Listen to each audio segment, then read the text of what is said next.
사람은 누구나 잘 살기를 바란다. 그렇다면 잘 산다는 건 과연 뭘까?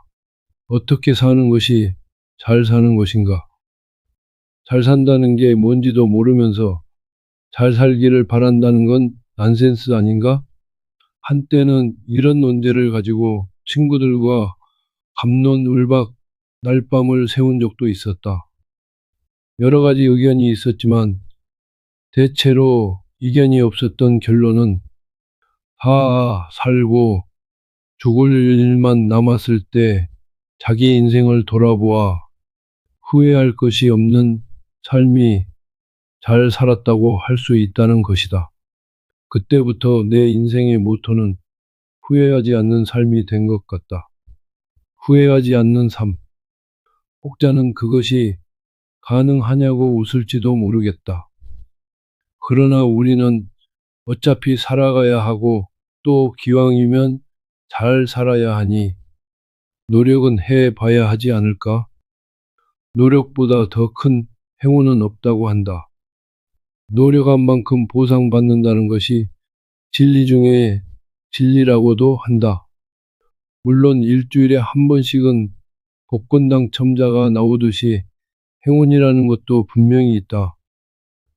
그러나 그것은 일시적일 뿐 길게 보면 결국은 노력한 만큼만 대가가 주어짐을 알게 된다.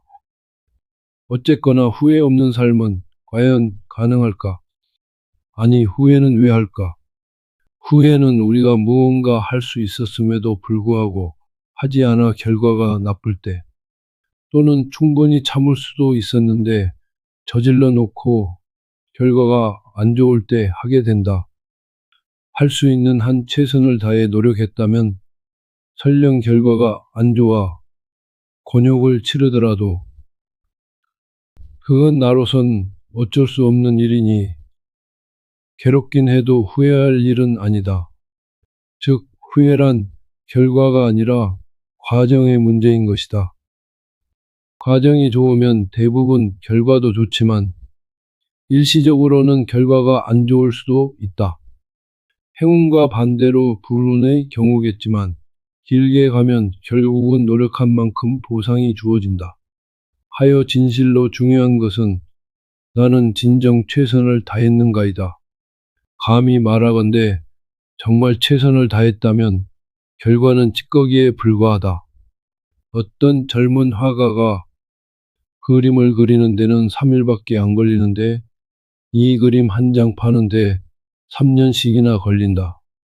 며 푸념을 하자 옆에서 듣고 있던 원로 화가가 하는 말이 생각을 바꾸어 보게 자네가 3년 동안 진지하게 그림을 그린다면 그 그림은 3일 안에 팔릴 걸세 라고 했다는 내용인데 준비하는 일에 작품을 만드는 일에는 얼렁뚱땅 지나가고 열매를 거두는 일에만 아등바등 뛰어다니는 사람들의 속성을 잘 표현한 것 같다. 중국 요순시대 어느 임금님 얘기가 생각난다. 평복 차림으로 궁을 나와 암행 순시 중에 땀 흘려 일하는 농부들을 보고 모든 관료가 먹고 사는 곡식을 생산하는 것은 농사짓는 백성들이란 생각이 들어 전 관료를 소집, 너희들이 먹고 사는 것은 모두 백성들이 고생하여 농사지은 덕분이니 너희들이 아는 것을 총동원하여 백성들에게 세상 살아가는 이치를 깨우쳐 주라고 명했다.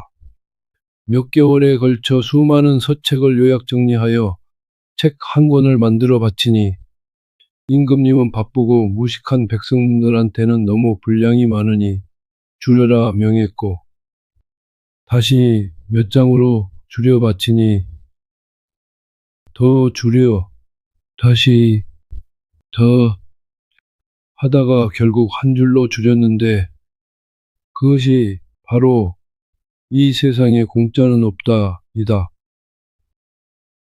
너무나 당연한 말, 누구나 익히 알고 있는 말, 그래서 그냥 웃어 넘겨버리는 이 말이 사실은 진리 중에 진리다. 이렇게 쉽고 간단하고 확실한 삶의 지침을 그냥 웃어 넘겨버리는 게 참 안타깝다.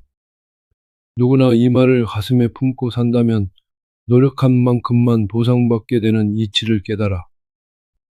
도둑도 없고 부정부패도 없고 남을 원망하지도 않을 것이며 스스로 노력하게 되어 각자 나름대로 풍요를 누리며 살 수 있을 텐데 일주일에 한 번씩은 복권에 당첨되는 큰 행운아들도 있기는 하다.